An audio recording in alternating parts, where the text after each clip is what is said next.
Abraham chose to obey without clear direction. Now, this is tough. Verse 8, back to Hebrews chapter 11.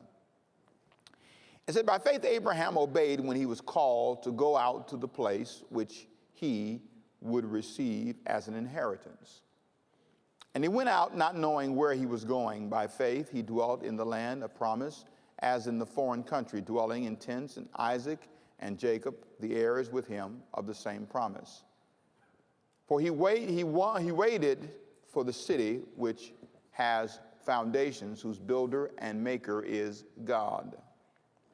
There are three things that stand out to me in these verses. One is the fact that it said that he went to a place which he would receive as an inheritance, and he went out not knowing where he was going.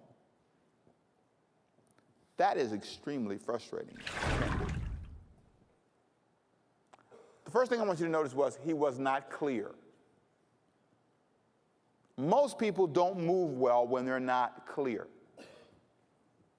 Any time there's a little bit of confusion or a lack of clarity, people sometimes get nervous, and you have to realize there are times when it's okay to be not too clear.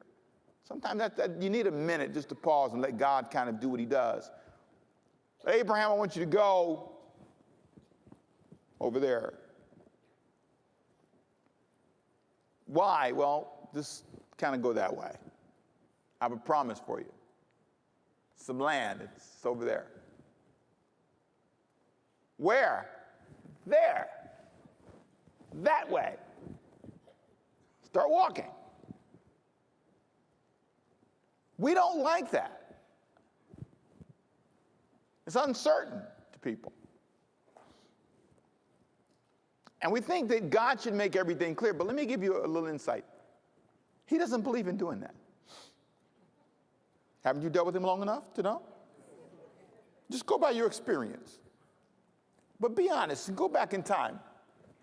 If he made everything clear to you, would you have made yourself available?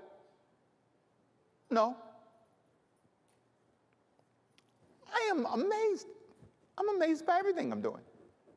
I'm more amazed than you, trust me. There's something about embracing confusion. Embracing days when you're not sure what your purpose is. There's something about being on the edge spiritually, building an ark and trusting God, or walking with God like Enoch. You want to read about it, but it's a whole other thing when you're living it. You read about Abraham, but you don't want to be Abraham going that way, living in tents. This wasn't a glamorous life. It was hot, mountainous, challenging, dangerous. He had 400-man army to protect him. He grew him up in his house. We need to train, because there are crazy people out there. We need to train. And when you study Abraham's life, when they kidnapped Lot in chapter 14 of Genesis, it was Abraham who went and got him. Men in his house he had trained from their youth. They had sword fighting drills and kung fu drills or something, because his men defeated armies, special forces trained.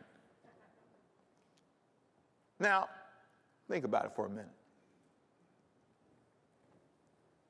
How are you at dealing with life when you're not clear?